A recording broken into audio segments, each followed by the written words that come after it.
बिस्मिल्लाहिर्रहमानिर्रहीम। कल तहरीक इंसाफ और हकूमती जमातें पीडीएम के जो मुज़ाकरात थे उसका तीसरा दौर ख़त्म हो गया। रात देर दो प्रेस कॉन्फ्रेंस हुई। पहली प्रेस कॉन्फ्रेंस इसाक डार साहब ने की, जिन्होंने कहा है कि अगर हम इस पूरे मुज़ाकरात की अंदरूनी जो कहानी है उस पर बात करें, जो हमारे पास ख़बरें हैं, जो ज़राए से हमें ख़बरें वसूल हुई हैं, वो क्या थी। अगर इन मज़ाकरात पे बात करें तो दो प्रेस कॉन्फ्रेंसें हुई हैं। एक इसाक डार साहब ने जो हुकूमती वक़्फ़ था उसने की है, जिसमें इसाक डार साहब ने कहा जी दो जो पॉइंट है उस पर इतफाक़ हो चुका है। एक ये हुआ है कि जी इलेक्शन पूरे मुल्क में एक दिन होने चाहिए, और दूसरा ये हुआ कि निगरान सेटअप के तहत इलेक्शन होना चाहिए। जो तीसरा अहम नुकता है उस पर इतफाक़ नहीं हो सका, इलेक्शन की डेट पे इतफाक़ नहीं हो सका। तो ये पेशरफ्त उन्होंने कहा जी मुस्बत अंदाज में हुई है, ये पेशरफ्त आगे भी होनी चाहिए। अगर हम इस पूरे सिनेरियो की बात करें तो ये देखें, ये हुआ है 19 अप्रैल से 2 मई तक मुज़ाकरात हुए हैं, तकरीबन 2 हफ्ते। और ये हुकूमत अपने एक ट्रेड जो ट्रैक्टिव था उनका उसमें कामयाब रही है। मुज़ाकरात के दौर हुए हैं 3, लेकिन 2 हफ्ते का टाइम दिया गया। 2 हफ्ते के दरमियान ये मुज़ाकरात हुए। ये हुकूमती मौक़िफ़। अगर हम इसी पे बात कर लें तो 2 पॉइंट पे इतफाक़ हो चुका है। 2 पॉइंट कौन से हैं जी? पहला पॉइंट ये है कि इलेक्शन की जो है पूरे मुल्क में एक दिन इलेक्शन होना चाहिए, और दूसरा पॉइंट है कि निगरान हुकूमतों के तहत इलेक्शन होने चाहिए। पहली बात यह है कि पाकिस्तान में जब भी इलेक्शन होते हैं वो निगरान हुकूमतों के तहत ही होते हैं। जहाँ असम्बली तहलील हुई है KPK में और पंजाब में, वहाँ निगरान सेटअप ही है, और निगरान सेटअप के अंडर ही इलेक्शन होगा। तो अगर जहाँ तक बात की जाए साकडार साहब के इस पॉइंट की, तो मेरा ख्याल है इस पॉइंट पर तो इत्तफाक़ राय होना या बनता, ये पॉइंट बनता ही नहीं है, जिस पे हुकूमत शाने बजा रही है कि हमारा इत्तफाक़ हुआ। दूसरा इत्तफाक़ जो है कि इलेक्शन की पूरे मुल्क में एक दिन इलेक्शन होने चाहिए।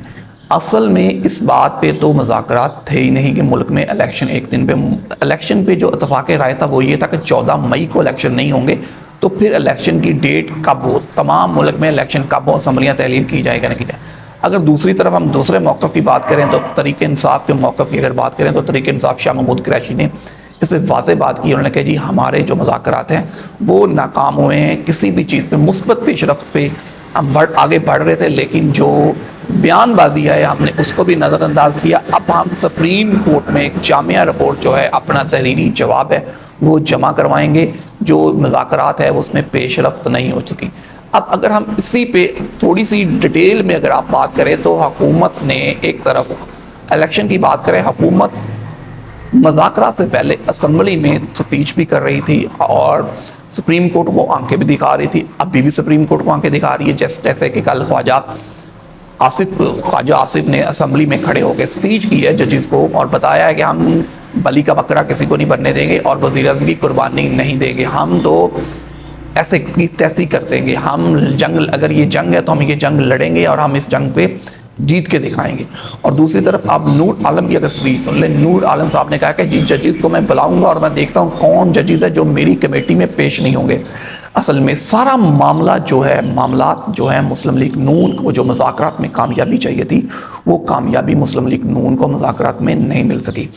जो नून लीग चाहती थी जो ट्रैक्टिव था वो ट्रैक्टिव में कामयाब रही, अपना टाइम गुजारने में कामयाब रही। अब अगली जो बात है, मुज़ाकरात में जो बात तय पाई थी कि वो इमरान खान साहब ने जो अपनी पार्टी के सामने अपना मौक़िफ़ रखा था वो यही था कि हम अगर हुकूमत 14 मई से पहले असम्बलियाँ तहलील करने पे मान जाती हैं तो 14 मई से पहले असम्बलियाँ तहलील हो तो फिर पूरे मुल्क में एक साथ इलेक्शन हो सकता है, फिर पॉसिबिलिटी निकल सकती है फिर इलेक्शन। लेकिन हुकूमत जो है वो 14 मई से पहले असम्बलियाँ तहलील करने के लिए किसी भी सूरत मानने के लिए तैयार नहीं है। हुकूमत चाहती है कि वो बजट पेश करे और वो बजट के बाद असम्बलियाँ तहलील करे, लेकिन तहरीक इंसाफ की जमात इमरान खान साहब और उनकी पार्टी ये चाहती है कि हुकूमत 14 मई से पहले रिज़ाइन करे सारी असम्बलियों से, और उसके बाद फिर बैठ के बात हो सकती है कि किस दिन पूरे मुल्क में इलेक्शन की डेट दी जा सकती है। लेकिन हुकूमत बजट पेश करना चाहती है, और तहरीक इंसाफ में भी 2 राय हैं। एक राय कहती है कि हुकूमत को बजट पेश कर देना चाहिए, करने देना चाहिए, उसके बाद असम्बलियाँ अगर डेट देती है तो असम्बलियाँ। लेकिन हुकूमत अभी तक कंफ्यूज है, कन्फ्यूजन का शिकार है। हुकूमत बजट तो पेश करना चाहती है, अपनी मर्जी का बजट पेश करे। अगर इसमें हम बात करें तो अभी तक हुकूमत का IMF का कोई भी स्टाफ लेवल का मुआहिदा नहीं हो सका। इसाक डार साहब जो अपने आप को 30 मार खान समझते थे और वो समझते थे कि मैं जानूँ और IMF जाने, मेरा 30 साल का तजर्बा है, तो अभी तक वो IMF के साथ स्टाफ लेवल का मायदा करने में कामयाब नहीं हुए। उनकी लंका ढा दी है मिफ्ता इस्माइल साहब ने कहा है कि IMF चाहती है कि हुकूमत जो बजट पेश करना जा रही है वो पहले IMF को दिखाए, IMF पे उस पर बात करे, उसके बाद हुकूमत बजट पेश कर सकती है, उसके बाद मायदा हो सकता है।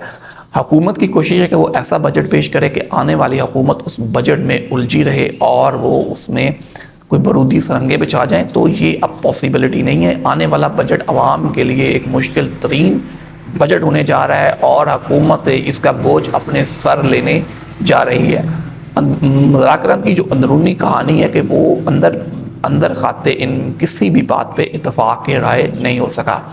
बात यहीं तक गई है कि हमें मिल बैठना चाहिए, हमें मुस्बत पेशरफ्त में आगे बढ़ना चाहिए, लेकिन ये हुकूमत की इस बातचीत के ज़रिए टाइम गेन करने की एक पेशरफ्त है। हुकूमत अभी भी चौथे दौर में अदवार में जाना चाहती है, वो तरीक़े इंसाफ को मुज़ाकरात में उलझाना चाहती है, वो अपना डिले टाइम स्ट्रिक्ट करवाना चाहती है। अब जब तरीक़े इंसाफ अपने वकला के तहत सुप्रीम कोर्ट में अपनी जामिया रिपोर्ट जमा करवाएगा, उसके बाद देखते हैं चीफ जस्टिस साहब इस केस को आज ही टेक ओवर करते हैं कि कल टेक ओवर करते हैं। अब इस केस को किस तरफ लेके जाते हैं हुकूमत के। अगर आप मुज़ाकराती कमेटी के हम चेहरे देखें तो वो, अगर उनकी आप फेस रीडिंग करें, फेस देखें तो थोड़े से फेस उनके लटके हुए थे, परेशानी उनके चेहरों पर वाज़ेह थी। इसाक डार हालांकि खुशखबरियाँ सुना रहे थे कि मुज़ाकरात कामयाब हुए हैं, लेकिन उनके फेस लटके हुए थे।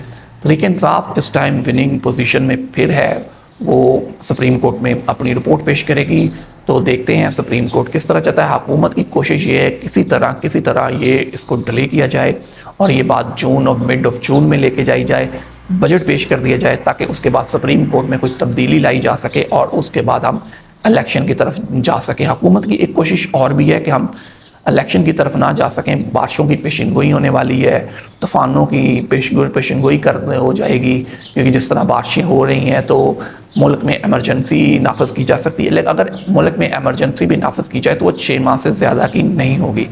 अब देखते हैं, हुकूमत एमरजेंसी लगाने की पोजीशन में है, मुल्क को डिफ़ॉल्ट करार देना पड़ेगा। अब देखना है कि हुकूमत किस के बलबूते पे ये सारा कुछ खेलने के लिए तैयार है। और इतना जो कुछ सुप्रीम कोर्ट के साथ माज़ाराई की जा रही है, जो हुकूमत जिस तरह असम्बलियों में तकरीरें कर रही है सुप्रीम कोर्ट के ख़िलाफ़, कल अशाया दिया गया सुप्रीम कोर्ट के जजों को, जिसमें 15 जजेस में 14 जजेस ने शिरकत की और वो अशाया चीफ जस्टिस साहब की तरफ से था। अब 8 रुकनी बेंच का एक केस है और 3 रुकनी बेंच अब इस केस को इलेक्शन की समाअत को सुनेगा। अगर सुप्रीम कोर्ट फैसला दे देती कि इलेक्शन 14 मई को होंगे और 14 मई को करवाने पड़ेंगे, तो इलेक्शन कमीशन की फुर्तियाँ फिर देखनी पड़ेंगी। और दूसरी तरफ अगर 14 मई को इलेक्शन होते हैं या 10 दिन आगे चले जाते हैं तो मुस्लिम लीग नून के लिए ख़तरे की घंटी बज चुकी है। मुस्लिम लीग नून मुश्किलात में फंस चुकी है। इलेक्शन तो करवाने पड़ेंगे। अगर सुप्रीम कोर्ट ने हुक्म दे दिया कि इलेक्शन 14 मई को होंगे या 10 दिन आगे चले गए 24 मई को होंगे, तो बात फिर वही है कि मुश्किलात नून लीग के लिए बढ़ जाएंगी। नून लीग किसी भी कैंडिडेट को पंजाब में अपना टिकट जारी करने में नाकाम रही है, यहाँ तक कि सीनियर लीडरशिप तंदूर और मोर के इंतखाबी निशान पे इलेक्शन लड़ेगी। और ये मार्का जीतना अब इतना आसान नहीं है कि जब आपका अपना इंतखाबी निशान ना हो कैंडिडेट के पास, तो ये मार्का किस तरह जीता जाएगा, ये तो आने वाला वक्त बताएगा। फ़िलहाल अब सारी नज़रें सुप्रीम कोर्ट पे है। सुप्रीम कोर्ट क्या फ़ैसला देती है, सुप्रीम कोर्ट इलेक्शन को कितना डिले करवा सकती है, हुकूमत अपने जो डिले डायरेक्टिव थे उसमें कितनी कामयाब होती है। फ़िलहाल तो हुकूमत मास्टर स्ट्रोक खेला था, हुकूमत 2 हफ्ते के लिए डिले में कामयाब रही। अब आज की जो नई डेवलपमेंट होती हैं देखते हैं। चौथे अदवार के लिए दावत दी जाती है तरीक़े इंसाफ को, या तरीक़े इंसाफ उस दावत में शामिल होती है नहीं होती। क्या सेनेट के चेयरमैन एक नई मुलाकात करवाते हैं कि एक दफ़ा फिर बैठते हैं, मुज़ाकरात की टेबल खोली जाती है, क्योंकि अब सुप्रीम कोर्ट का जो तलवार है वो लटकनी है हुकूमत पे। तो हुकूमत को आइडिया है सुप्रीम कोर्ट की तलवार का, आप कितनी मर्जी स्पीचें कर लें, आप कितनी मर्जी कानून साजी कर लें, जितने मर्जी करारदादें पेश कर लें, एंड ऑफ पे सुप्रीम कोर्ट की जो तलवार है वो हुकूमत पे लटकनी ही लटकनी है। तो देखते हैं मज़ीद ये क्या होता है कि 14 मई अब ज़्यादा दूर नहीं है, आज 3 है, तो दिन का में मुकाबला सख्त है। तो देखते हैं फ़िलहाल क्या होता है। आज के लिए इतना ही। अपना अपने दोस्त साहब का बहुत सा ख्याल रखिए। मुझे दीजिए इजाज़त। अल्लाह हाफिज़।